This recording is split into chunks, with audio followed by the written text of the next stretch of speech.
Hello, everybody, and welcome back to the Sanderlanche podcast. Today, we're going to be talking about chapters 58 and 59 of The Way of Kings by Brandon Sanderson, wherein Adolin hangs out with some of his friends, then Dalinar and Elhokar and Sadeas watch a duel while discussing The Way of Kings.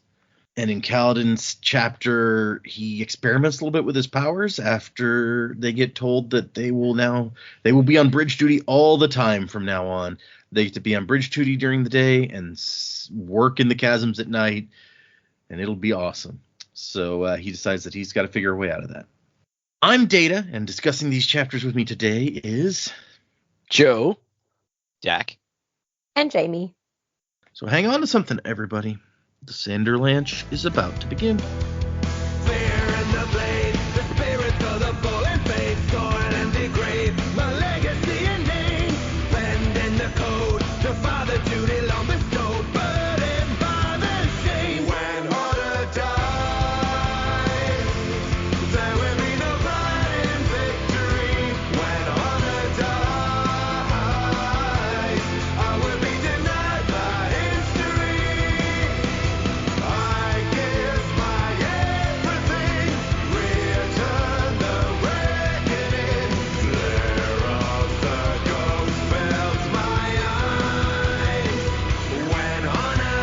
So yeah, 2 chapters, and I don't know that I feel like they're the most eventful chapters, especially at this point, like 80% of the way into the book. But there's some interesting stuff going on, I feel like. What did you guys think of these 2 chapters? Well, I was really bummed out at first when it was Adolin in the first chapter, and I was like, oh man, this guy again. We're going to hear more about his girlfriends, jeez. Yeah, exactly, and we did hear more about his girlfriends, but this one seems all right, I guess. No, actually, I was pleasantly surprised that he's actually like thinking some things through. I think I wrote this moment down because I was like, this is like a watershed moment. And, he's not quite an idiot in this moment. He's like, oh, he has like an epiphany. He's like, oh, that's why my dad wants us to stick to the coats. It like means something.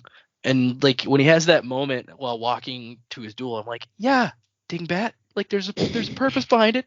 He doesn't do it just because he thinks it looks cool. It's like there's a reason that it exists. Who knew? Like, yeah, exactly. So like at that point I was like, okay, maybe this guy's not such a bastard. And then thankfully we switch over to Dalinar and we see some really good progress with Elhokar and Sadeas and both, and it kind of makes us hopeful, but then you know how Brandon books are. If I get hopeful, then I start to worry, like, oh no. Things are starting to look up, which means things are about to start looking down. So I was a little hesitant to be excited about this, especially then moving into the Kaladin chapter, and he's starting to understand how to use his powers, and he's got, they get some bad news, but it seems like he's got some kind of plan. So then again, it's like things might be looking up, but then also I'm scared things are going to start looking down. So, it's a roller coaster of emotions. But I actually did really enjoy these chapters. They almost came face to face with the Chasm Fiend, which was scary. So I'm excited to see what happens next. And at the point when they're discussing like, Sadeas like, oh, Dalinar, you need to take some of my bridge crews. It's going to make things better. I literally wrote down finally, because I was like, this is how that we get the thing that we said is going to happen. It's going to happen. So hopefully it will happen. Yeah. What are the odds that it's not Bridge Kaladin's bridge crew that ends up with Dalinar? The fact that they're now having to do it every day, it seems almost impossible that it's not going to be at some point. Right? Yeah. Even if it doesn't happen the first time, like if it goes well and they keep doing it, eventually I feel like it's going to happen. Unless they all escape before that happens. Oh, that's true. That would be a good thing, right? Yeah. I don't think that's what's going to happen, but, a man can think, maybe. A man can dream, can't he? That man can dream. I invented the Finglonger.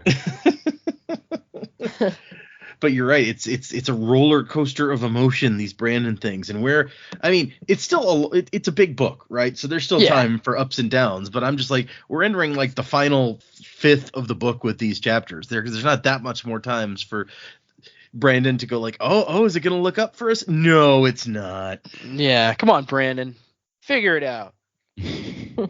He's Get figured your it shit out. together. Yeah. It's not as if you're already 4 books, almost 5 books into this thing. Hurry up. Figure it out. Yeah, these chapters were fine. Like I agree. I didn't think they were the most eventful. And I think after we've had a few chapters where it's like, oh man, shit's heating up. Things are getting interesting. We've had Hoyd telling stories and all this other crazy crap going on. This one felt a bit lower key than the last few bunches we've done. Not that's a bad thing, but just like this, like at this point in the book, it caught me a bit off guard. I'm like, oh, that was not quite as exciting as I was expecting. I thought we were entering Sanderlanche. This must be like the last little respite we get before it. But yeah, no, like I enjoyed it. I enjoyed like Dalinar talking to Elhokar and Sadeas. I think that was probably my favorite part of the chapters. But I do love that they just randomly like fucking Chasm Fiend right there. Shit, which way's it going? Because it caught me completely off guard. I know we've been talking about, oh yeah, you see, obviously you see Chasm Fiends in the chasms, but we've been down there so many times and we hadn't seen any sign of them. We sort of just forget about them, and then all of a sudden, oh shit, there's one. Well, Kaladin keeps being like, they're not really around here. Yeah. It's so close to the camp. Yeah. Oh yeah, that was just a fun little. Whoa, what the fuck? I do Yup. love me my monster movies. They're just out there waiting to jump out and eat you, these chasm fiends, because as we've established, it took at least 3 shard bearers, 4 if you count Sadeas with his arrows, to take down the chasm fiend before. We've got an unarmed or mostly unarmed bridge crew down here. They're not going to be murdering any chasm fiends, probably. They catch Imagine them how sleeping. pissed all the high princes are going to be when Bridge 4 kills a chasm fiend. Sadeas is just like, oh, will I never hear the end of these people? Yeah, No. because No. Kaladin's just that awesome. No, Kaladin's not going to kill it. He's going to tame it. Crab He's been athlete, recruited. He's gonna write it. It's like, here I go, guys. It's like it just climbs up out of the chasm. He's sitting on its back. They fashioned a bridle, and like he just walks it over to the bridge, smashes it, flips Sadeas the bird, and and Bridge 4 rides on the chasm fiend off into the sunset. And they're like, How they oh, Who going to stop him? yeah. He's gonna lash himself to it. That's what he's gonna do. I was about to And then say, it'll just- how's he gonna tame the chasm fiend? Yeah. Yeah, if he lashes himself to it and just keeps riding until it knocks him off. I It's guess like a that's the rodeo. way to do it. Yeah, exactly. It's like, oh, he lasted 8 seconds. He wins. The chasm fiend's like, oh, it's been 8 seconds. I guess I'll stop. I guess I'll stop. It's Kaladin. He befriends everyone as long as they're not a high prince. He befriended all Bridge 4, some of them by punching them, so it could work for a chasm fiend. He does like to punch. Now I'm imagining like a montage, like in How to Train Your Dragon, where he's discovering like what the chasm fiends like and don't like in order to make friends. With Yeah. them. Hey Shen, help me out here. Shen's like, the fuck you want me to do? Yeah. Who do you think I am? You're kind of crab-like. He's kind of crab-like, right? He's like, excuse me, how dare Shen's you, like, sir? That is hateful. I'm like, man, I liked you better when you were mute. I mean, I guess the Parshendi aren't. I mean, so the Parshendi that they fight have like the armor that they're growing, like, which is maybe kind of chitinous, as Joe said before. I don't know. So maybe they're like crabs. The Parshmen, like Shen, not particularly. They don't have the armor even, so they're not like all that crabby, I guess. Significantly less percentage of crab. Lower human to crab ratio, or human ratio, whichever. Yeah, look, I like these chapters. There wasn't a lot going on. I did find, as in like action-y wise, but I did find myself a little jumpy when certain things were happening. Obviously, the chasm fiend, but also then Adolin going into a duel. When he said he was going for a duel, I didn't actually realize that it was like a setup duel. I just thought he was going to go fight someone, and then it's got all the shard plates out and the shard blades, and I was like, oh my god, Adolin's going to die. This is it. Like, I don't know. And I spent the whole time of that scene just waiting for Adolin to die, which obviously didn't happen. But yes, I'm definitely starting to look for spectacular things coming out of nowhere. I liked that we seem to have two references to the Way of Kings. So there's obviously the Way of Kings when they know what they're talking about, but then Teft is talking about some guy wrote this book that they based all these things off. And I was like, oh, we really need to get Kaladin and Dalinar together. This needs to happen. So I'm excited that we're finally getting to a point where that's actually feasible, that it could happen. But yeah, good chapters. Still loving it. It is, yeah. We're so close now. Like, I mean, like Joe and Dak both brought up that, you know, we're getting Dalinar's going to maybe have a bridge crew with him. Maybe this is our chance. So you're right. We're on the verge, which of course means that Brandon will pull the rug out and be like, and then they never meet at all, and that's the end of the book. That's the end of the series and Kaladin and Dalinar never met. The end. But no, I agree with you. There's some fun little details in here, like you said, like that mention of the Way of Kings, that very oblique reference where Teft's like, yeah, some dude wrote some book, I don't know, or his wife. I think he says his wife wrote it because, you know, men don't write. Yeah, men don't write. Yeah. So there's all sorts of little stuff there for people who want to see it. Yeah. Okay, I guess let's do these chapters, y'all. We did The Journey first, chapter 58. And this one is a creepy one. I mean, not that the epigraphs aren't of people's dying words aren't mostly creepy, but I'm not even sure how to pronounce this one. It's Reshepir, the Midnight Mother, giving birth to abominations with her essence so dark, so terrible, so consuming. She is here. She watches me die. So, that is creepy. All right, my man. That's thanks for that one. Maybe that has something to do with the symbol heads who are watching people. Oh, that was referred to in this one too. Yeah, I was wondering if anyone was going to mention that. Yeah. Yep, forgot immediately. Yeah, that was okay. Well, now we've got some other characters we need to get together. Yeah, right. Like there's something, and these are far apart characters. Like, okay, there's something going on that's similar between the two of you. Okay. Yeah. Okay. Yeah. We'll get there. Maybe get into there. Yeah, more when we get there. And I like Adolin starting out the chapter with like, I have a serious loathing of being wrong. And I'm like, I feel you, Adolin. Me too. And he's drinking yellow wine. He's allowed to indulge today because he's not on duty. But that doesn't mean that he doesn't have to wear his uniform, apparently. And I like this discussion about, like, doesn't everyone hate being wrong? And Adolin's like, well, I know some people who must love it, given how often they are wrong. I don't know why else they'd be wrong so often if they didn't love it. Such a stuck-up thing to say. Right? And then Danlin, his new girlfriend who likes Avramelons or whatever, she's hanging out, drinking with him and his buddies. And she has a thing where she likes to match her wine to her outfits. That just seems like a lot of effort. I guess it's just whatever color outfit you pick that day. That's the only color wine you drink that day. So it's not that much effort, but it is a little bit quirky. Because we haven't established, like, we've heard of several different colors of wine now, but we don't really know much about them. In this chapter, we know that there's a yellow and a violet, and I think we've heard of like blue and orange before. I mean, there seems to be a nice spectrum. Yeah. So, the wine rainbow. The wine rainbow. You call over your what do they call the wine guy at the restaurant? The sommelier. Yeah. Call him over and you're just like, so what color is good today?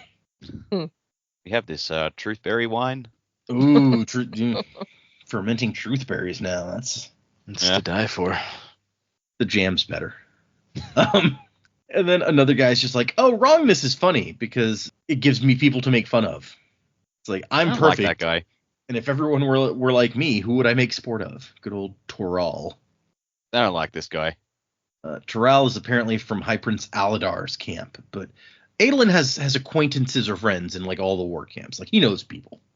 And they talk about Sadeas, like, why didn't he move against my father?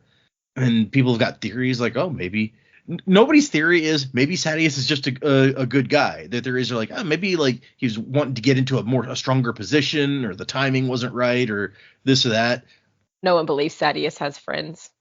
No, and knowing Sadeas as much as we do, I'm not surprised. But not that guy. That guy's got no friends.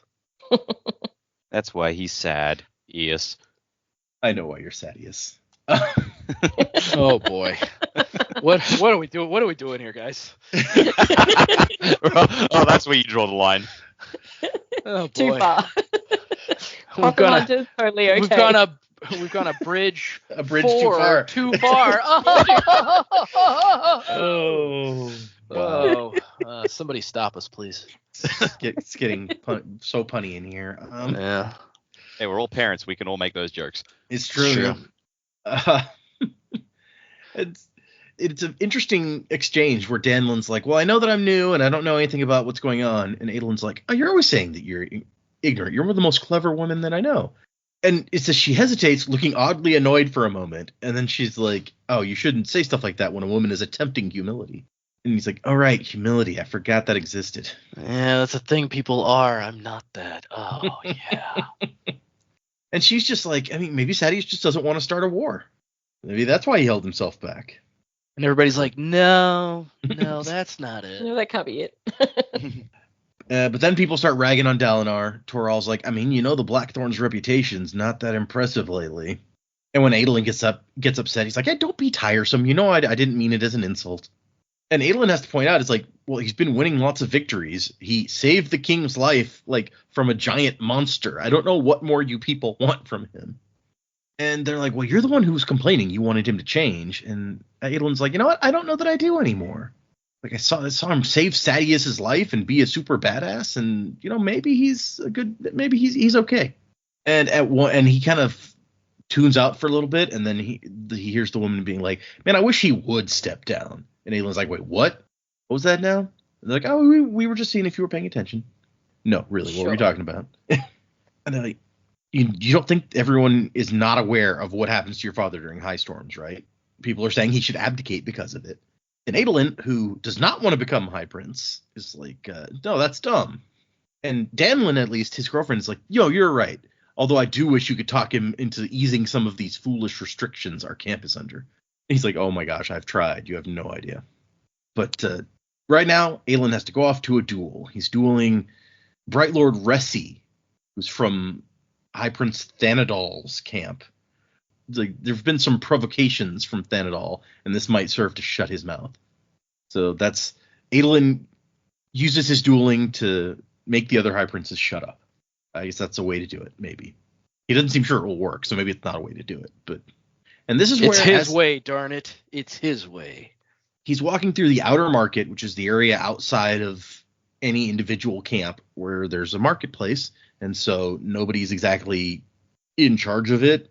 So anybody can visit here. And that's why you meet up with your friends from other camps out here in the neutral territory. And this is where he comes to his realization as he's walking through the market that Joe mentioned, where it's just like, he realizes that, it's like, why does my dad always make everybody be in uniform? And then he notices that, like, oh, because the guys who aren't in uniform, officers from other camps, you can't tell the difference between them and regular people, as opposed to if something goes wrong, look, there's Dalinar's troops. You can find them easily. Now that I've figured out my dad's not a complete crackpot, maybe he's onto something. Maybe I should actually consider some of what he said. Who would have thought? Who would have thunk it? And he's like, oh, but that doesn't matter because we're not going to be attacked. So, but what if it's not just about the Parshendi? And he notes that, like, as he walks down the street in his uniform, people can see his rank. Nobody, like, bumps into him or cusses at him or, like, tells him to get out of the way. They make way for him. And he's like, oh, no, this is good. He's like, maybe this isn't about protecting from the Parshendi. Maybe it's about not treating a war zone like a festival. Maybe it's about treating war with the gravity it deserves. Oh, and then we cut to Dalinar.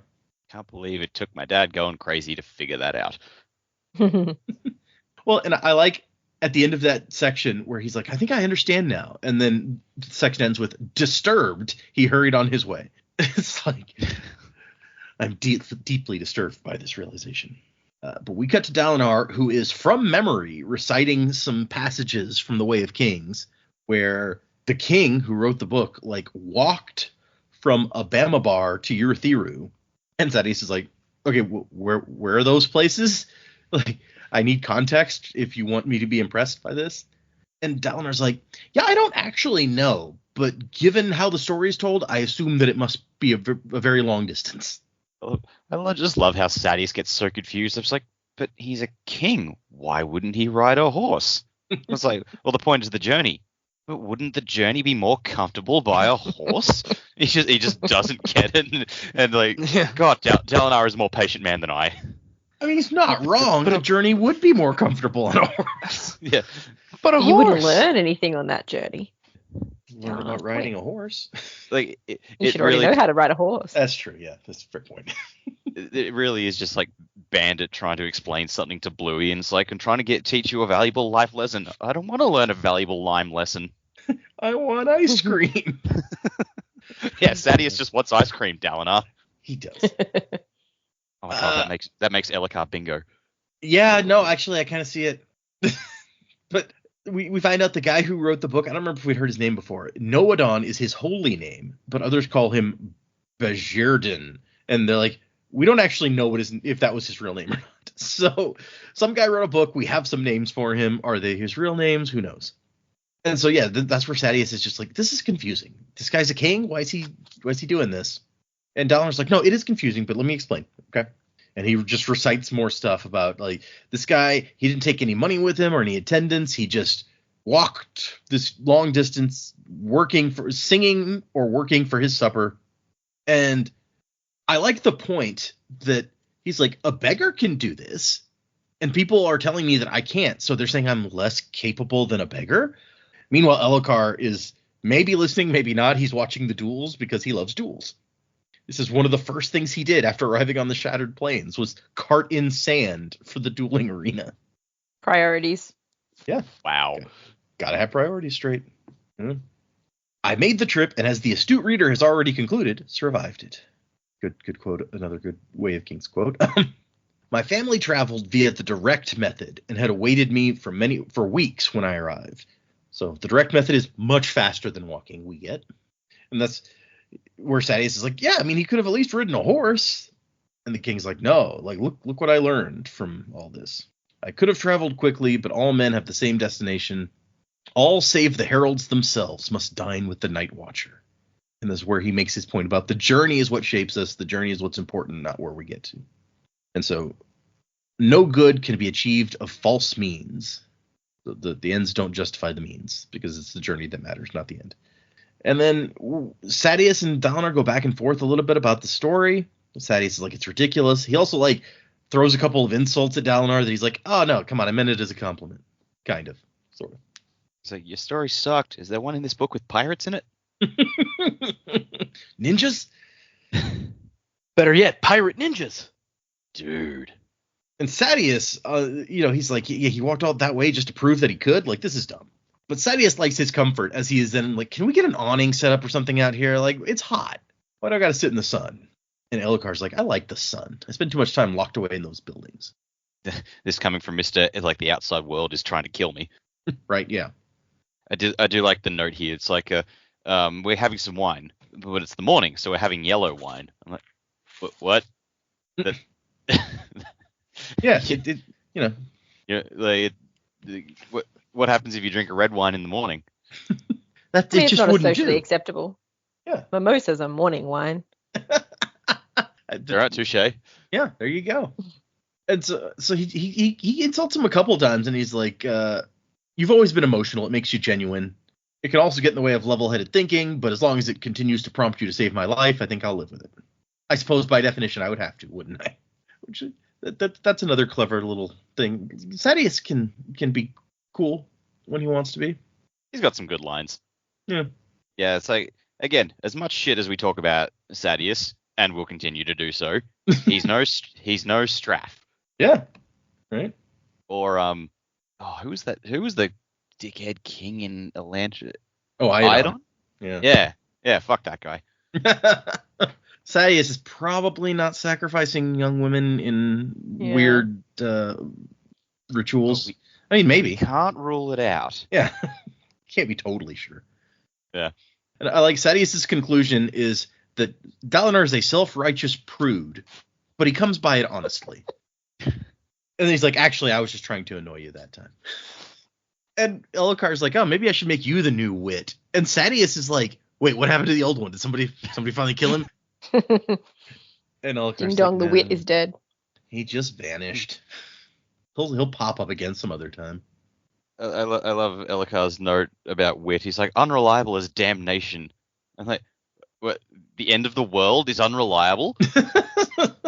Hmm. Well, it's How is it? capitalized though. It is capitalized. Yep. So could be. Again, I think we mentioned like could be a shard, but I Yeah. can't imagine, like they mentioned odium was the worst of the shards in Hoyd's letter. And like, would damnation like really be better than odium? I don't know. I read it as like unreliable as hell, basically. But Yeah. that may just be my read on it. Yeah, no, that's fair. Maybe just because it capitalized, it threw me a bit.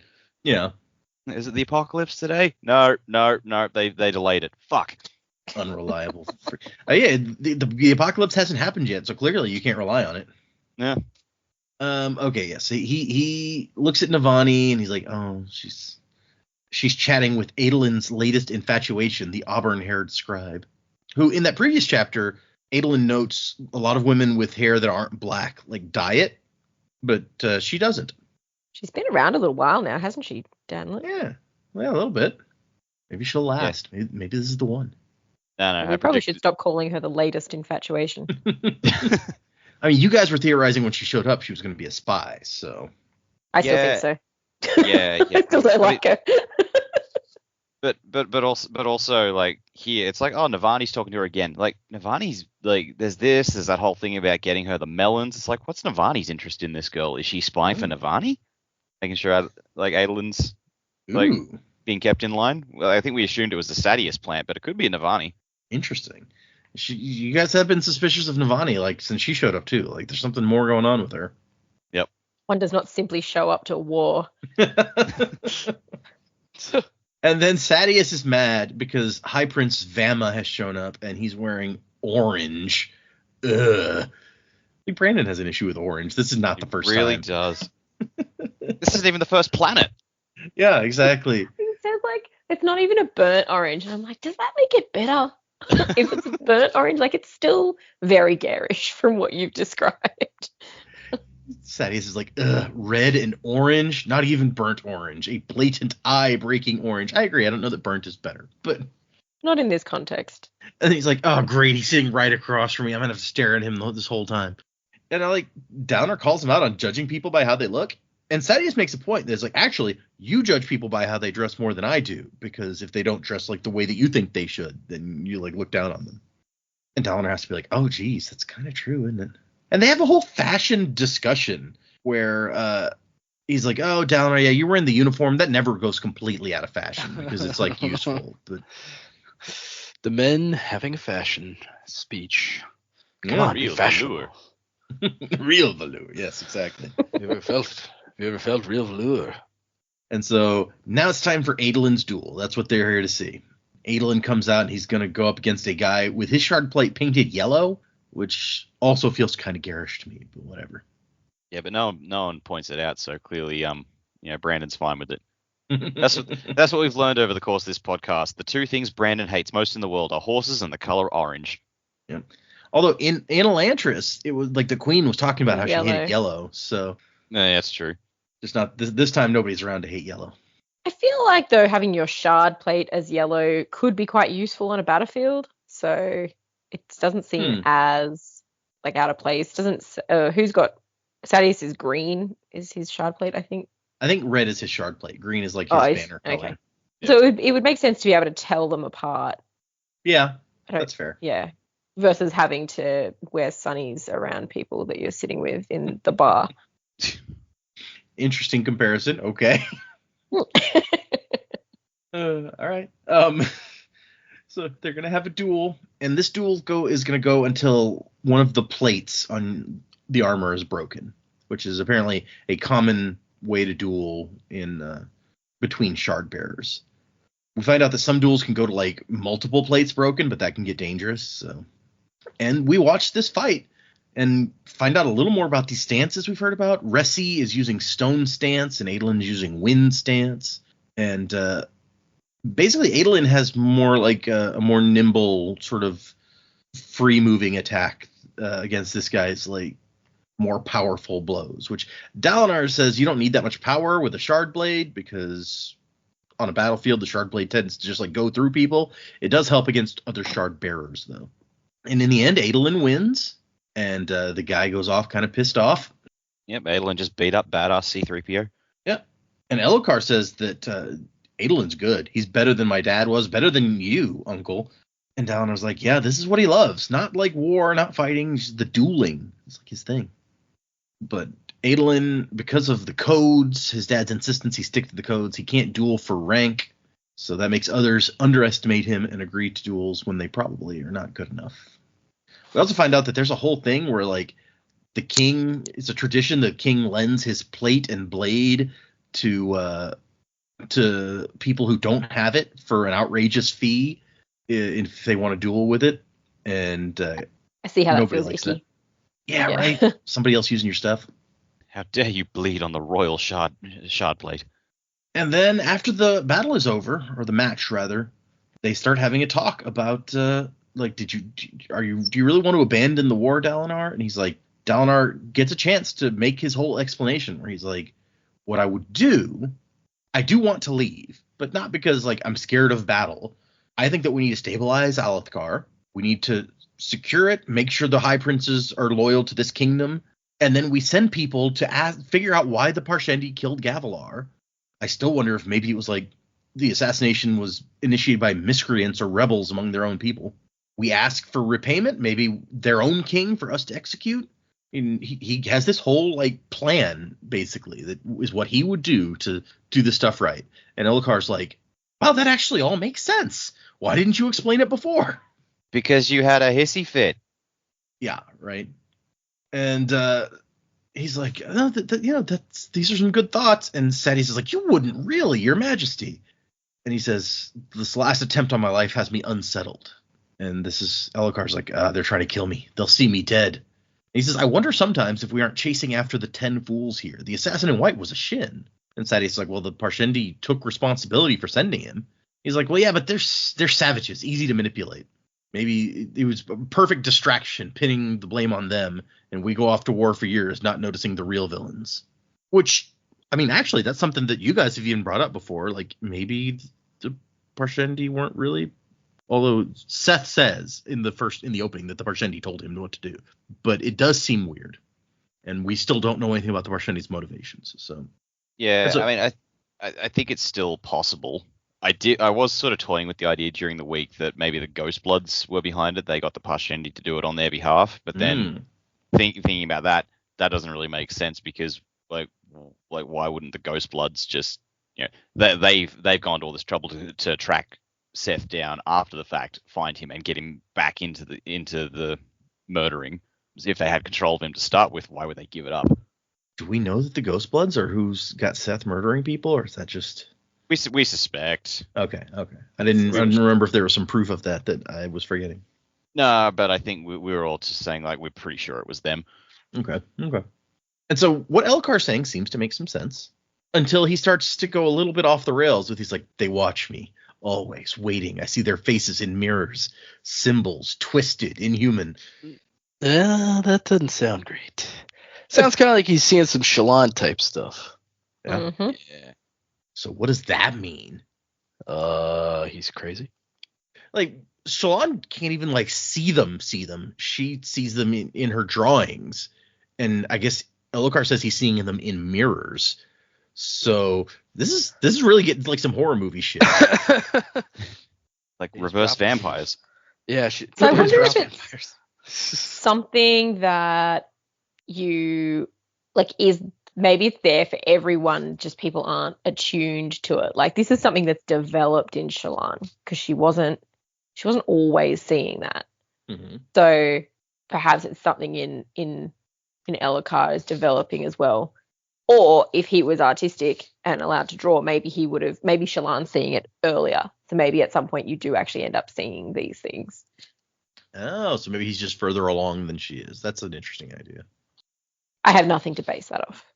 Well, and I guess we don't know for sure that, like, it might be that these things don't live in Yaakovet or whatever, so Shallan could have seen them but didn't because she never left her father's property until she came to Kharbranth. So maybe they hang out there, and that's why she never saw them before. Maybe. Although we're a good ways from Carbrant here, and they are hanging out here if what Elokar says is true. So Maybe you just can't be in your homeland. You've gotta leave. They are both traveling. Yeah, these are travel spren. I feel like more than just two people would be seeing them if that was the case. And I like at this point, Dalinar and Sadeas are like looking at each other like, what the hell is he talking about? Dalinar's going, you're worried about my visions? It is interesting, like, that Dalinar is kind of like I don't know if my visions are real or not. I need to explore it. What's that? Elokar's having visions as well? Oh, fuck it. Well, he's crazy. You think Dalinar of all people Clearly, might be more open to it? That's a good point. Yeah, Dalinar's just like, oh, his paranoia is getting worse. Yeah, maybe you shouldn't be throwing stones, Mr. Glasshouse over here. We all know Dalinar will reflect on it. Yeah, he may think about it later. Yeah. Yep. Wait, was that a pun because of the mirrors? It wasn't, but I'll take it. It's so happy accident. We segue into a conversation about the like, oh yeah, these new tactics are going so well, and Sadeas is like, yeah, but Dalinar's still using his stupid slow bridges. Sometimes like they kill tons of my guys before Dalinar even gets there. And between Sadeas and Elokar kind of needling him, like, come on, Dalinar, compromise. Use Sadeas' bridges one time. They even come up with this idea that it's like, look, you can still get there after him so that the archers won't shoot at the bridgeman you're using. So you won't be risking any extra lives but you can still get there faster. And he's like, well, but what if like the archers start firing on my bridgemen? What if you can't distract them well enough? And Sadeas is like, well, then we leave. We call it a failed experiment and move on. And so Dalinar, after a bunch of needling, is like, fine, okay, I'll try it your way one time. We'll see how it works. And then as Dalinar's leaving, Sadeas is like, hey, you know what? Send me over a copy of that book in one of your clerks. Maybe I'll listen to some more of those stories. And Dalinar's smiling like, I'll do that, Sadeas. We're going to be friends again. Sweet. Yay. I gave my friend a book recommendation. He's actually going to read it. And then our second chapter is An Honor. And we get this one is not as dour as it is just kind of weird, I think. Above the final void I hang, friends behind, friends before, the feast I must drink clings to their faces, and the words I must speak spark in my mind. The old oaths will be spoken anew. This one, spoken by a light-eyed child of 5 years. Diction improved remarkably when giving sample. Indeed. So what does that mean? Why is the feast clinging to faces? That seems unsanitary. It does. A feast he or she must drink. So how do you drink a feast? Is it like a smoothie? But it's clinging to their face. Like, do you need to lick it off the faces? Oh, this is getting gross. Okay. This is a book podcast, right?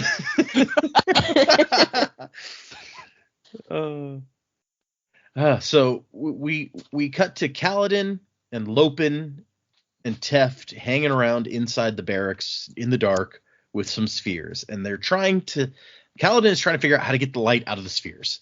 He's been apparently drawing stormlight and using it without being conscious of it. So now we're going to try to consciously do it. And apparently he's been doing this. I think he says he spent a week staring at spheres, trying to get the light out, and it's not working. And Teft's like, I don't know, maybe you don't want it badly enough. I want it as badly as I know how. And Calvin's like, maybe you're wrong about me. Maybe it's all a trick of the light. And he's like, sticking a bag to a barrel was a trick of the light. Okay, well, whatever. And Teft's theory is like, you're like a baby making his legs work for the first time. At first, it just kind of happens, and you slowly figure out how to do it on purpose. You just need more practice. And he's like, I've been doing this for a week. How much practice can it take? And Teft's answer is like, well, clearly more than you've had. Which, yeah, I guess that's true. You like Teft. Duh. Come on, use your brain. He's sassy. He is sassy. Sassy characters are the best. And Kaladin retorts was like, man, why am I even listening to you? You've already said you don't really know shit. And he's like, well, okay, I don't know how it works exactly, but I have an idea about how it's supposed to work from the stories. And he's like, The stories say that the Radiants could like fly and walk on walls and move great distances in a single heartbeat and make stone melt by looking at it, command sunlight. These are a lot of cool powers that these Radiants had, apparently. We got fucking Superman over here with like a million bajillion powers. And Kaladin's like, that doesn't even make any sense. If they could fly, why would they need to walk on walls? And Tef's like, I don't know. I didn't meet them. I mean, we've seen Seth walk on walls, so at the very least, we know that you can that is a power some people can use. We've seen some of the Radiants jump out of, drop out of the sky, haven't we? From That's true too. Dalinar's vision. So maybe they Yeah. just all get a different power. I mean, we saw a bunch of them drop out of the sky, so obviously it's not like everybody get. But I guess if you've got 5 powers, then you're gonna people, and you have like 100 Radiants, then obviously more than one person gets each power. But yeah, okay. Yeah, but they have different divisions of the Radiants when they were coming, because they talked about there was like 10 Yep. groups and There they are. only met 2 of them or something. So Yep. maybe each division had a certain ability. Yeah. So each order, there were 10 orders, and we know one of them that was talked about was the Windrunners, and we saw guys drop out of the sky and decided maybe that was the Windrunners, so maybe they're the ones that can fly. Although we've now established, I think, earlier that Syl was like, Kaladin, don't you want to do this stuff like the Windrunners did? So, I don't know. Because he doesn't seem to have flying powers. He does have powers to stick stuff to other stuff. He has glue powers. He's from the glue order of Radiance. Slashing powers. I mean, Yeah. it's well established. That's true. We thought it was Seth. Yeah. Seth explained it all in like the first chapter we read, or the prologue actually. We'll have to go back and read it. Yeah. Kaladin is the one who needs to go back and read that. Like, just come on. How come you just- don't know how this stuff works? We'll just jump into the text and go, here you go, calendar. This might explain a few things for you. Okay. Man, this book got meta. Right? And Tef says, you're not a Radiant yet. You can infuse, but being a Radiant is more than that. It was a way of life, the immortal words. Life before death, strength before weakness, journey before destination. It was their motto and the first ideal of the immortal words. There were 4 others. And Colin's like, oh, what were they? Like, I don't actually know. Each order had their own, like, 4 ideals, but the first one was the same for each of them. Or supposedly. And like Calvin's like, well, yeah, life comes before death. No shit. Like, how is this like, a yeah, revelation? It's like your great religious book. Yeah, we live before we die. Doy.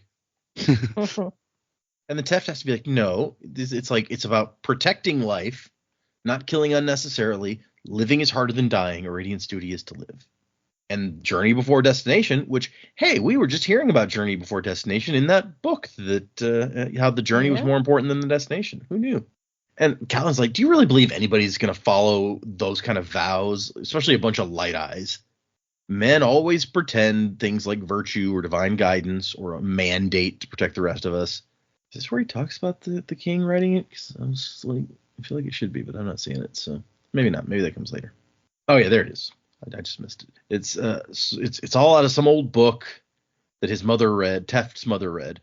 There was some old king who came up with it, had his wife write it in a book or something. My mother read it. So there you go. And this is when something happens. It's like, oh, hey, somebody's coming, Kaladin. So they have to stop practicing and go outside and meet Hashal's palanquin. Which, it says her tall, oft silent husband walked alongside. I don't know if we ever heard him say anything. Nope.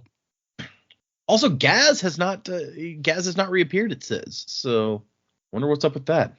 I do wonder where he is, but not in any concern for his welfare. You're like, I'm curious, but I don't actually care about him. Yeah. It's like it would be nice to have an answer, but I'm not worried for his safety. Poor Gaz. What did he ever do except be a huge asshole? Really, he just managed to get intimidated by Kaladin a whole lot. So Yeah. No, he he was better just off wherever he is. It was just a really a pretty pathetic dude who got into some gambling debt and used that as an excuse to punch down on people like less fortunate than him. Kind of an ass. Yeah. Fucking Gary, man. Yep. Fucking Gary. And so they show up, and Bright Brightness, sorry, no, I almost said Bright Lord. She's a woman. Brightness Hashal is like, you have such a well-trained band bridge leader, so efficient at bridge runs. My husband has made a decision. Your men are so good at bridge runs. You are a model to the other crews, so you will be on bridge duty every day. And I like he actually asks her about Gaz. Like, Gaz hasn't been seen for some days. Is he well? And she says no. And No. that's all. He is not well. Well, Gaz is dead. Maybe. We haven't had a Yeah. chapter called Gaz, so I don't know. Or Gaz is dead. I had to go back and make sure that we didn't have a chapter called Gaz. I don't remember. No, I don't think so. So much for the card you read from. Yeah, right. And so anytime there's a bridge run, they're going to be going on the bridge run. She's like, yeah, your team is just too good. We have to use it. And you get to sleep during the day, just on call in case there's a bridge run. You'll wake up and run the bridge. And then at night, you go down into the chasms and work because we have to send torches down with you anyway. So why not? Doesn't matter if it's day or night down there. And he's just like, he has nothing that he can say to this. She tells him to consider it an honor, and that's it. He had to stop himself from saying what he thought of her honor. So basically, they're going to double the number of bridge runs they go on, double the rate at which they're dying off. And like Lopin says, it's not fair. And Callan's like, yeah, we're bridgemen. When did you think fair applied? And Lopin's like, what do we do, Gancho? He says, we go to the chasms like we're scheduled to, and we get some extra sleep tonight because we're going to need it. And they need another few weeks of training before the men will be ready. But we don't have a few weeks. Because with Sadius and Colin working together, runs happen nearly every day now. And one bad run could wipe us out. Does Sadius have a last name? That's an interesting point. I mean, I would guess Sadius is his last name because we know Colin is Dalinar's last name. Yeah, but like even when like Dalinar, his former BFF, is talking to him, he calls him Sadius too. It's true. Is Maybe he's one of Sadius those like guys who just Cher goes by or it. Yeah. Zendaya? Yeah. Absolutely. Such fashion sense. Yes, he's very Middle fashionable. name. It's true. He's very modern. Yeah. He's was it the modern Major General? Okay, yeah, Sadius is Cher. Or Beyonce. Sadius is Beyonce, clearly. Oh yeah. Bless. And so Kaladin has gotten so upset in this discussion that he's luminescent again. He was still holding that sphere from earlier, and he's sucked in the light somehow. And Syl shows up when they're like, how did I do it? What happened? Syl pops in. She's like, you breathed it in. I saw it. You were mad. You drew a breath, and the light came too. And Teft is like, what are we gonna do? We're all gonna die. And Kaladin says, I'm gonna do something about it today.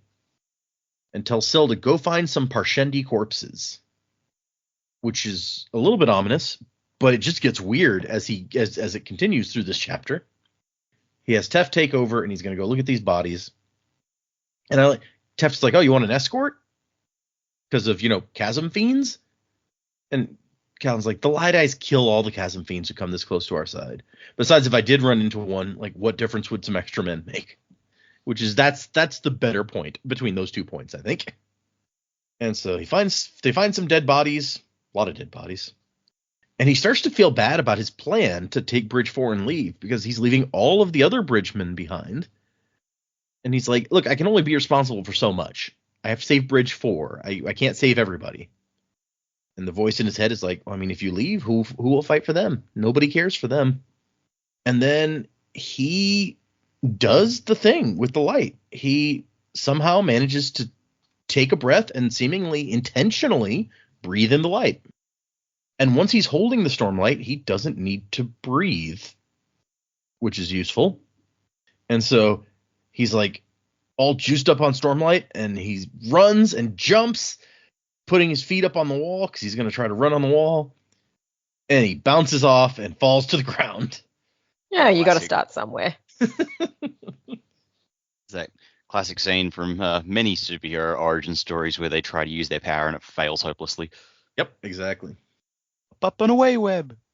For some reason, I'm thinking of the montage from Shazam where he's trying to figure out how to fly. Oh yeah.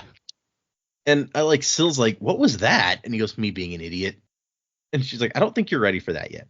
Don't be so risky. If you die, I go stupid again, you know? And he's like, oh, okay, I'll keep that in mind. Maybe I'll remove dying from my to-do list for the week. I don't know about your previous captains, but I intend to do as little dying as possible. Signed to paper. Signed to paper, exactly, yeah. And he finds some Parshendi corpses. And so, I like Syl's like, this is morbid, Kaladin. As if she hasn't been helping him find corpses this whole time while they're looking for stuff to salvage. But it does get more morbid, so, you know. I was like, they're not simply looking for corpses this time. Yeah. Rumors in camp claimed the Parshendi took the wounded humans away and ate them. But rumors also said they left their dead not caring for the fallen, and we know that's not true. Definitely not. But Kaladin finds actually a really nice, beautifully ornamented knife on one of the Parshendi bodies. It's lined with glyphs that he didn't recognize. And he starts trying to cut some of that armor off of the corpse. And he's like, this is really different from human physiology. Like, this armor is like attached to them with ligaments and stuff. But there wasn't a whole lot of blood because it's already pooled in the dead body. And so basically he just cuts away the body armor and the head armor plate that the Parshendi has. And Lopin comes up in the middle of this while he's like sawing at the skull. And he's like, man, you don't like them at all, do you? And Lopin has brought him an armored leather vest and cap, like spearmen use, and a medium-sized wooden spearman's shield. Finally came a series of deep red Parshendi bones and some rope. And Lopin's like, you haven't lost your wits, have you? Because if you have, I have a cousin who makes a drink for people who've lost their wits, and it might make you better, sure. And instead of disagreeing, Callan's like, well, I mean, if I lost my wits, would I say that I had? And Lopin's like, I don't know. Guess it doesn't matter if you're crazy or not, because if you're crazy, you're the good type. I like you. Not the killing people in their sleep type. This guy's pretty good. I love Lopin, or the Lopin, because he's the only one. And so he puts the breastplate, he brought the breastplate over to the leather vest and tied it onto the front with some leather straps. And then he does the same with the cap and the helm. So he's like making a set of armor out of the Parshendi armor. Like he's gonna try to sneak into camp wearing Parshendi armor. I don't. And then he uses the straps to tie the bones together and attach them to the front of the shield. Which, yeah, this is getting real messed up. And then he tells Syl to lead us to the short chasm. They'd figured out the best spot to like stick stuff to the bottom of a bridge, where it was the most shallow chasm and right near Sadius's war camp. And this is where Lopin suddenly like cuts off and is breathing all or he grows pale and he freezes in place. And Colin's like, wait, what? And then he hears the scraping. There's terrifying. Yeah. There's a grinding sound. The scuttle. Yeah, no, not like that. He hears a grinding sound and looks, and there's something enormous moving in the chasm. And but it's moving away. So that's good. Don't move. You can't see us if we don't move. I like, if you've ever read The Lost World, the second Jurassic Park book by Michael Crichton. Yes. They make fun of that hard, where they're like, oh yeah, some idiot had this theory about how T-Rex couldn't see you if you didn't move, but it's really the stupidest theory ever. Why anyone would believe that? Yeah, but that was Levine who was really shitting on it, and Levine was an asshole. Yes, he was just completely full of himself and thought he was better than everybody. So it does make sense for the character. It's like I don't like this theory, therefore it is the stupidest fucking thing. Yeah, he thought that pretty much everyone was dumber and beneath him. But... Yep. Anyway, I just reread that not long ago. Actually, I love that book. Yeah, me too. But okay, sorry, I lost my spot. I like, after it's gone, Lopin's like, I guess the nearby ones aren't all dead, huh, Goncho? And Colin's like, yeah, I guess not. No shit. And Syl shows up. She's like, hey, what's happening? Chasm Fiend. Really? We should chase it. Yeah, you could fight it, I bet. She's just messing with him. It's fine. And so they get over to the bridge, and he was going to have Rock shoot an arrow with the rope up there. But every time you shoot an arrow, there's a risk that if it misses, somebody's going to notice this arrow flying up out of the chasm. So he gets an idea. And he says, we need rocks, fist-sized rocks, a bunch of them. And he whispers those words, the immortal words, as Teft calls them, the first ideal of the Knights Radiant. And he breathes in and gets that stormlight going. And he says that he feels like a storm in me, or he thinks that. He doesn't talk because he's holding his breath while he's got all this stormlight in there. And then he goes, this better work, to himself. And he starts sticking the rocks to the wall to make like a ladder that he can climb up and get out. Or not out, but up to the bottom of the bridge. And he does kind of a whole thing with like the rope, like, and the bag of like weird armor that he's made, and he like gets it up tied up there. And then he's kind of hanging from the rope, and he's like, okay, what do I do now? And Syl's like, you should cut it. He's like, what?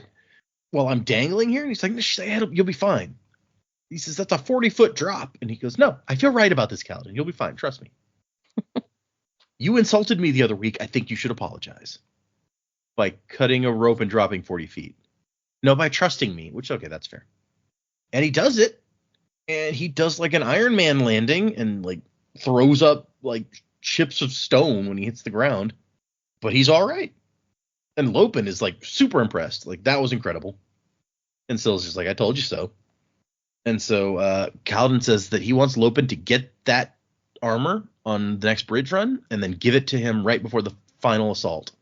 And Lopen's like, I don't think they're going to like you running a bridge in armor, Goncho. This is not going to be any different from what you tried before. And Kaladin says, we'll see. Just do it. And that's the end of our chapters. So let's move into predicaments. I will give you guys, we're going to read 3 chapters for next time. So I'll give you guys some more chapter names and see what you think. 60 is called That Which We Cannot Have. 61 is called Right for Wrong. And 62 is called 3 Glyphs. For whatever that is worth. There you go. That Which We Cannot Have. What was the second one? The second one is Right for Wrong. Okay. And the third one? And the third one was 3 Glyphs. Okay. So That Which We Cannot Have. I'm going to guess that's good old Gavilar's sister-in-law. We can't have that. She's not havable by him. Fair. And it's going to be either that or I'm going to keep on guessing that this is going to be her perspective, and she's like, yep, I can't have Gavilar. Right or from Dalinar, wrong. you mean? I mean, Gavilar's dead. Can't have him. She definitely can't have Gavilar. Yeah, he's dead. But yeah, the Dalinar, I can't have Dalinar. And then the next right from wrong, Dalinar's like, I don't know right from wrong. Should I pursue this woman? I can't do that. It's my brother's wife. And that's what that chapter's about. And then Glyphs is Kaladin, because he's always talking about how he can read glyphs, the frickin' braggart. Those are just silly predictions, because I don't know what else to say. So that's what I'll say. Where do I think we're going, man? Well, I think I've kind of talked about it a little bit. I think Adolin's going to come around to his dad's way of thinking. Like, okay, I should just do what my dad says. He's actually a pretty smart guy. So there's going to be less pushback from Adolin. Dalinar and Sadeas seem to be getting along, which could only mean that things are going to go horribly wrong. So Sadeas, I'm still like waiting for a Sadeas axe to fall. So I'm going to keep waiting on that. And then also we've got Dalinar and his sister-in-law. I think there's going to be a lot of sexual tension, and it's going to continue to be tense, and it's not going to be good for anybody. And Elhokar is going to be like, you're going to bang my mom? That's messed up. You're out of here. Yeah, that sounds good. And what else? I'm building a real soap opera here, if you can't tell. Yeah, you are. And then we're going to have Kaladin, and he's finally going to meet he's not going to meet Dalinar face-to-face, because Dalinar's the High Prince, but he's going to have to run bridges for him, and he's like, oh, these guys aren't so bad. And he's going to figure out a way to be like, hey, can we just be like your permanent bridgeman? And then everybody will be happy. Except for all those other bridgemen. Right, exactly. But that'll be that. Those guys are jerks anyway. We don't like them. Yeah, they're the worst. Kaladin was starting to save them, and they're like, how the other bridge crews treat us. But yeah, okay, I feel like it's almost low-hanging fruit at this point, since we spent the whole beginning of the episode talking about how, like, maybe this is where finally Kaladin and Dalinar meet. But yeah, it is a completely logical conclusion to draw. I do like this thing where you're like, Sadeas and Dalinar, I'm waiting for the axe to fall. They can't end up being friends at this point. Yeah. So no friendships, no. what kind of axe could that be then? If there's an axe to fall. Sidaeus is like, Elhokar, he's trying to bang your mom. Get him! Freaking narc. Okay. He just says to the king, get him. And the king's like, ah! I'll get him. Get him? That was your idea. Get him. Okay. Classic.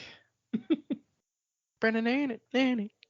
Watch the new one. It was pretty Yeah. I got an 18-month-old. Kind of hard to get to the movies these days. Yeah, it is. Hey, if you ever want to go out, we can watch them for a while. Yeah. We live right near you. It's true. That is a thing. Honestly, I'm trying to gather my thoughts. I don't really have much for predictions. Like those chapter names don't really give me too much. Yeah. Yeah, like I have no idea what Kaladin is gonna do with this armor on a bridge run. Like, I do feel like this, like, we're finally gonna get that bridge run where he meets Dalinar. But I've spent last week talking about how I think that'll all go down, or the week before. I don't, honestly, I've got nothing this week. I'm just like, all right, let's just let this play out, because there wasn't a lot of events this week, Right. So it didn't really give me much new to work with. I agree with Joe. There is definitely a Sadeas axe that's going to fall. Maybe he's going to read the book and just like, this is bullshit. I don't care. And Dalinar's like, friendship ended. How dare you not like the book I recommended you? Yeah. But yeah, like I'm really not sure where it's going to go. Okay. That's I feel like that's a good place to be 84% of the way through the book. You're still like, oh man, what's going to happen? How many chapters are there? There are a total of 75 chapters and an epilogue. Okay. We're doing 62 next week. Okay. Yeah, so we're getting there. Yeah, so so we've just still got a dozen chapters even after next week's episode. Yep. There's still room. We got There's 5 always episodes after this one. Always room for Sanderlanche. Yep. 5 episodes after this one, so they'll start getting a little bit bigger. It was a real shock to everybody that Sanderlanche happened in the epilogue. The whole thing. Okay, so what do I think is about to go down?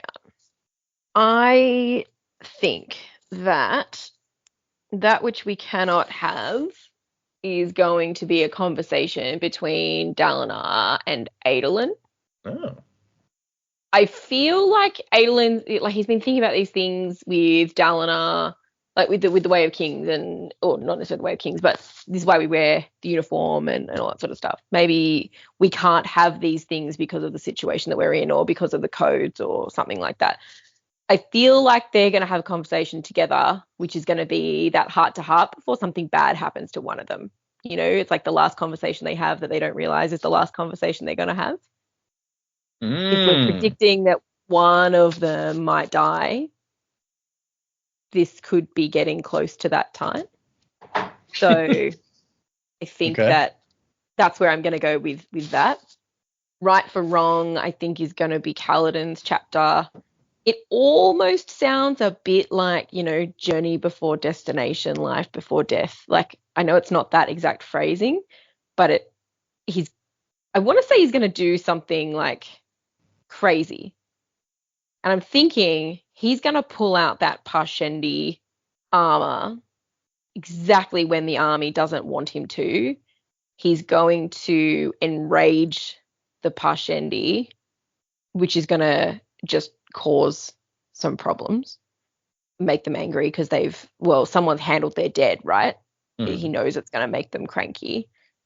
So I think Kaladin's going to do something like that then, which I think is then going to attract. So in the 3rd chapter, 3 glyphs, I think, is going to be Dalinar's perspective again, seeing whatever's going to happen in that, as a result of that.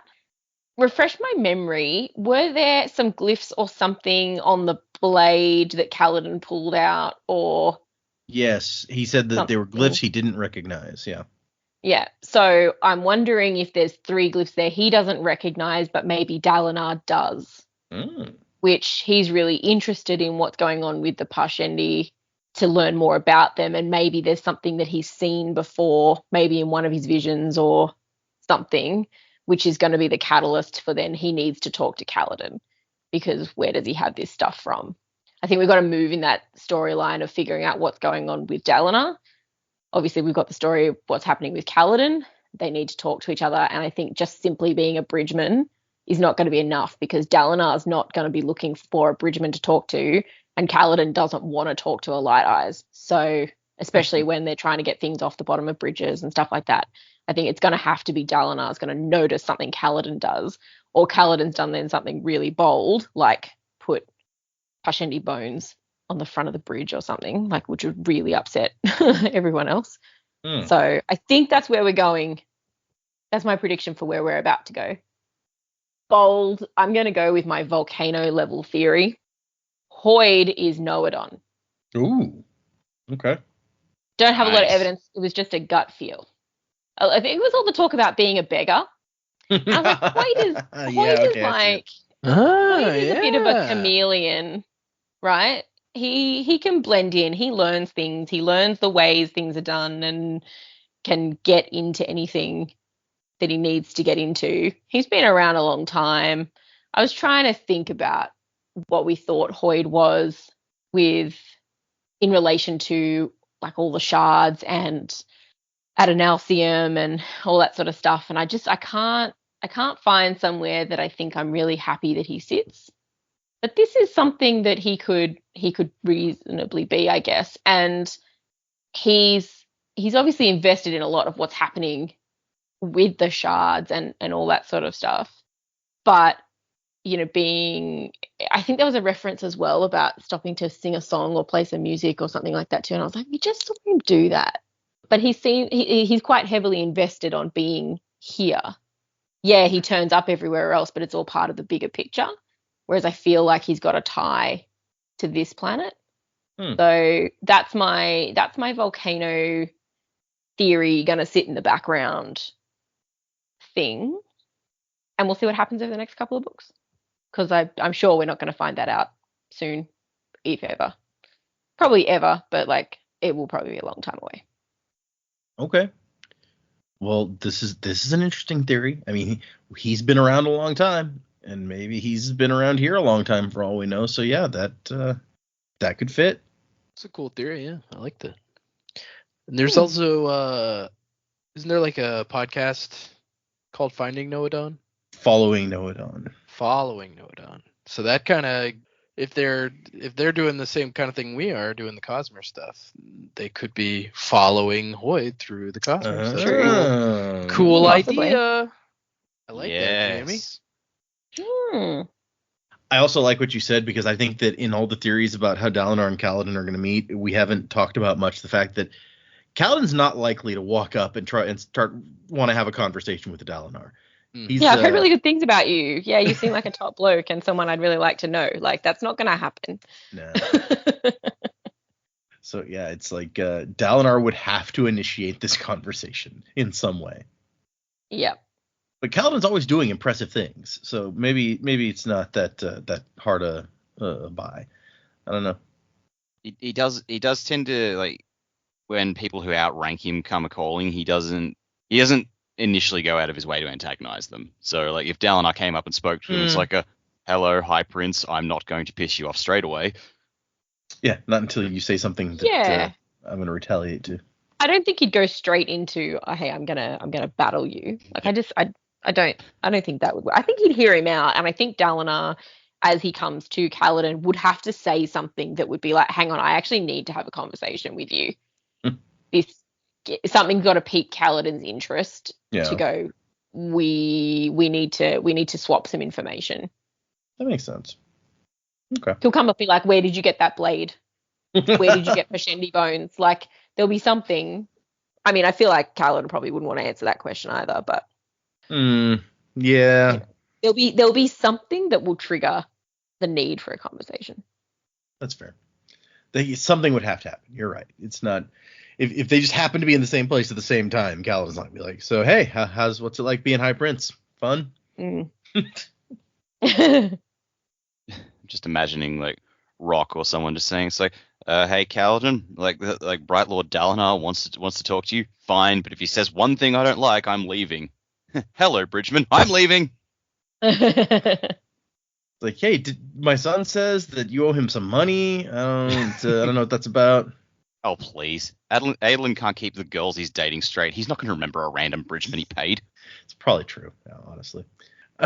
Okay, well, good theories. Nice, some nice ideas going around today. But I agree with Dak's kind of perspective also that it's a little hard to come up with new stuff based on what we saw today. There wasn't so much to work with. You say that right on the back of like people of the other two coming up with some pretty cool new stuff. That's true. You're not wrong, but I mean, really, it's I think the one thing that we were working with was like, hey, here's an opportunity for Dalinar and Kaladin to meet, which is something that we've been theorizing since like we found out both of these characters were on the Shattered Plains. Yeah. Okay, let's move into. We actually have several emails and 2 new patrons today. So Joe, bring up your patron thing list while I'll do some emails first. It's called a fairing list. Guy who runs the Cosmere podcast. You know, I don't want to get technical. You know, it's okay. The first one is from Becca, and Becca, her email is titled Dragonsteel Prime. Hi everyone, longtime listener here. I continue to love listening to your podcast and the amazing predictions about what will happen next in the Way of Kings. I've fallen a bit behind because of the whirlwind that is life, but hope to catch up quickly. I just finished listening to the episode where you shared your top 5 Cosmere characters, and it got me thinking about my own. I won't share them because many of them are from Stormlight, and I don't want to give any spoilers by accident. Yeah. While thinking through my own top 5 list, I found a pattern in the character type that I really love, which leads me to a question. Is there a type of character that you tend to enjoy most or find the most engaging, either within the Cosmere or just in general? I love characters that are often overlooked, underestimated, or unexpectedly gain skill or importance. I love an underdog story or a character that has an off-the-wall sense of humor. This might be kind of lame, but I'm like a protagonist guy. Like my main protagonist has got to be the coolest, most interesting character. That may make me pretty cliche or whatever, but that's what I likes. Basic Joe over here, you know. Yeah.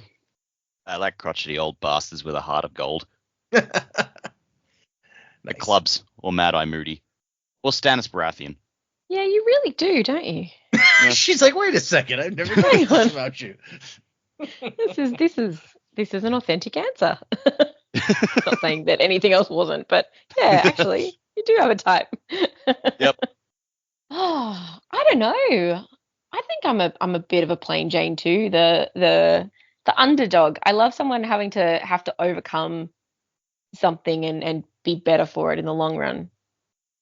Yeah, that makes sense. You got that character growth.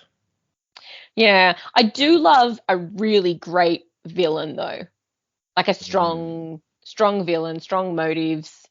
Yeah, well written villains are also pretty good. Like you love to hate them. I can agree with that. Do we love to hate Straff? Is that? No, we just hate Straff. We just hated him. Yeah, that's fair. I mean, also really well written, but also reprehensible. So bad. Yeah. We don't want him around. Easy to hate. Yeah. Okay, that's fair. If I'm answering that, I like scholarly characters. Like I feel like Shallan's attitude of like, man, I just really like studying and like learning things and being a scholar. Like her and Yasna are some of my favorites in this book for that reason. Which it's kind of weird because Elend was never my favorite, and he's also kind of that way, but he annoyed me. Not that I dislike him. He annoys me in the first book, probably especially, but he does kind of grow on you. But he was never like my favorite, which is, like I said, I don't think he was anyone's favorite from the bat. Like everyone was a bit like, oh, this guy, and then by the end of book 3, we're like, okay, Elend, you're all right. We'll keep you. When we read the end of the first book, Yeah, when we read the end of the first book and they made him king, we're all like, what? King. Oh. That guy? That was also like, oh, like he made this amazing speech and they instantly decided to make him their king. And we didn't even get to hear the speech. Yeah. It must have been some speech. He's like, you don't understand, guys. This kingdom's going to have blackjack and hookers. I also like sarcastic characters, I feel like. But anyway, Becca says, I also like, like the characters who are honest about their, like, they're just like, look, that's what I am. I know that I'm not better. I can try to be, but good to go back to Song of Ice and Fire. Like my favorite two characters are Davos Seaworth and the Hound. Like very different parts of the spectrum, but they're both just like I know what I am, and I know like I'm not great, but I'll at least I'm honest about it. And like, yep, fair. Interesting. Okay. I can think of some characters like that who are pretty fun. Yeah. Yeah. For some reason, Badger from Firefly pops into my head. But anyway, I don't know that he actually does know what he is. He kind of thinks highly of himself. But anyway. Never saw enough of him. She signs off like, keep up the amazing work, life before death, Becca. And then she sent a follow-up email. Hi again. Forgot to ask my second question, which is actually the title of the email was Dragonsteel Prime, and that email did not address it at all. So here we come to the second part. It's like, just found out that Brandon has released Dragonsteel Prime for free, so anyone who wants to can download it and read it. It's not canon, but may give fun insight or connection to the Cosmere. Do you think you'll add it to the reading lineup someday, or is it there just too much other Cosmere literature to get through? So I don't know that I will add the Sanderson Curiosities to the list of like stuff we would read, particularly not Cosmere. I mean, maybe like after we did the non-Cosmere stuff, but the like Way of Kings Prime and Dragonsteel Prime, I'm just like they're so like I don't know about Dragonsteel because I haven't read it yet, but there's just the potential there to spoil things because these are stories that he wrote and then took at least pieces of to move into the future. Like like Way of Kings Prime is a very different story from the Way of Kings, but there's so many pieces in there that are relevant to what does happen in the Stormlight Archive that I'm like, if we did read it, it would have to be way down the line. And so I don't know yet is the answer on that. I talked about previously, maybe that could be a thing that I'd let like, Dak or Joe or somebody read and record themselves for the Patreon like I do with the stuff for the Patreon. Maybe that's a direction we could go with it. I'm just, like I said, worried about potential spoilers. So I don't know is the answer, Becca. We shall have to see. At the very least, I need to read Dragonsteel Prime first and then move from there. So thank you, Becca. That was a fun email. The next one is from Adam, and it says, Moash is great. What is Dak talking about? That's the title. And the email says, I don't know why Dak hates Moash so much. I mean, all he's done so far is be kind of mean to Kaladin before he understood how much Kaladin really cared about helping Bridge 4. In fact, now he's totally on Cal's side and ready to be like his right-hand man or something. In terms of his hatred for Light Eyes, I'd be pretty upset with the ruling class too if they treated me like shit and forced me to run suicide missions just so they could get a little bit richer. And sure, killing them all might be a little extreme, but it's not like Moash is actually in a position to do it or anything. I don't know what to tell you, man. I just like I think I've said it before. It's like I can't quite put my finger on it, but something about the guy is just making my skin crawl. Yeah, sometimes you get that. Old man. He's not a crotchety. He's a crotchety young man. Yeah, it doesn't count. No, but no, like honestly, it's like just something about the guy doesn't sit right, and it seems to be making waves with some of our listeners, and it's making Data laugh a lot. So I'm just like, all right, well, it's good for comedy, so let's just keep going with it. Yeah, same thing with Spook. It's you got to intensify it just so it keeps being funny. Yeah. Also, I mean, but we're all pretty clear that Spook is the worst, right? Like, I mean, yeah, I don't even understand how that's up for debate among listeners. Like, he's awful. I remember at the start of Well of Ascension where like Spook showed up and you're just like, oh, he learned to talk. Maybe he thinks that'll make me like him. Wrong. I like the implication that if all we have to do is wait for Moash to get older and then Dak will like him because he'll be a crotchety old man. Nope. Not gonna happen. Oh, thank you for Adam, leader of the Moash fan club, for your email. Is it a big fan club? I actually have no idea. Yeah, me either.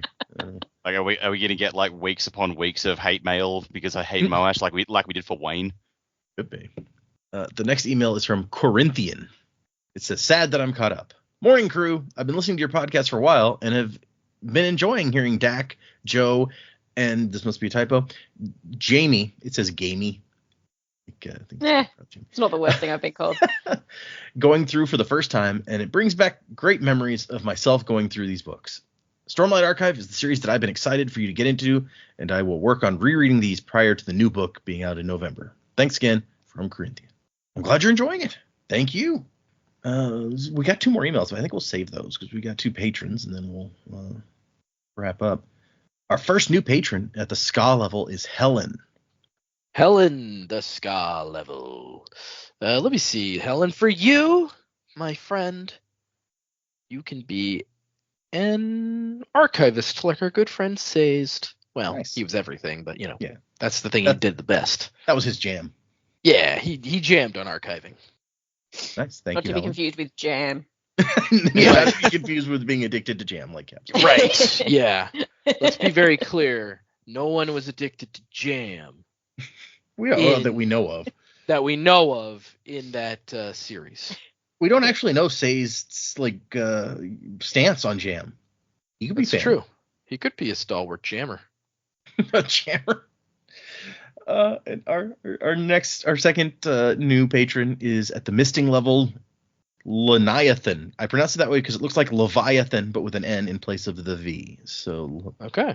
Leviathan. Well, Lenny. I feel like Leviathan, because you remind me of Leviathan, you have to be a Gasper. The Leviathan summon from Final Fantasy. Nice. Okay. Yeah. I like it. All right. Thank you, new patrons. If you guys want to check out our Patreon, by the time this episode goes up, the final episode in my reading of Defiant will have, because I just today finished editing that and put it up to go up Tuesday. So this will it'll be almost a week later when this episode comes out. And hopefully I will have started something new. I haven't actually started recording anything new yet. Don't know for sure what I will read next. I thought maybe Long Chills and Case Dough, but now we've got Dragonsteel Prime out, and I kind of want to read that. So we'll see. Maybe the first episode of whatever it is will be out by the time you hear this, and you'll know before me what I'm reading. But so if you want to check out my first reactions to various Brandon books, that's and the Possum Hunter special episode that we did, that's also on the Patreon. Check out our Patreon. You can find it on the Sanderlanche podcast or patreon.com/the Sanderlanche. Check it out. If you would like to send us an email like these folks did, the address is thesanderlanche@gmail.com. You can find us on Instagram and X and Facebook and various online places. We are, as I said, we're reading 3 chapters for the next one, 60, 61, and 62. And then I think there's only one more episode where we will read 2 chapters. Let's see, I'll look here. 3 chapters, 4 chapters, 2 chapters, and then 3, and then 5 for the last one. So, and at the end of this episode, we are 84% of the way through the book. So we've got 16% of this book left, you guys. We are So close there. yet so far. Yet so far, yet still more than a month away by the way that we record episodes. And after that, we move on to something else. Who knows? Music by Miracle of Sound. I don't remember if I said that. I'm half convinced that you do we're moving on to something else because you haven't figured it out yet. Oh, I outlined everything long ago. Although I do actually need to add in some books on here. Part of the reason I haven't added any of the secret projects, I don't remember, is because there's going to be times I decided where we'll decide, do we want to read a certain secret project in between a couple Stormlight books? So maybe that's why I'm saying this, because I'm going to give you guys the option when we get to the end of this, like, read one of these things, or maybe not. We'll have to see. It's just fun for me to keep these guys in the dark too, listener. That's all that I'm doing. It really depends on I'm in the how this dark. book finishes. Oh yeah, yeah. Because if this is a massive cliffhanger, I'm going to want to go straight into the next book. That's fair.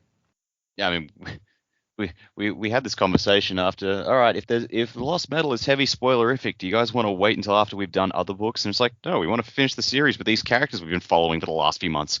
Yeah, and yeah, there's I could definitely see that.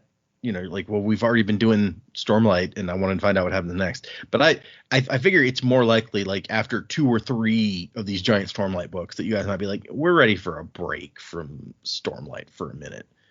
Yeah. So we'll see. We'll see what happens. But thanks everybody for listening. Thanks to our patrons and the people on the Discord. If you want to check out our Discord, you can send me a message. Somebody just sent a message on Patreon the other day saying, hey, give me a link to the Discord. Or you can find it on the link on our website, www.thesanderlanche.com, if you want to chat on the Discord. Remember, 3 chapters for next time, and Wasing to the Time of Next. Colo? P.S. Fasher. Crabs ahoy? Have I done that one? I don't know. Ghost of the forest.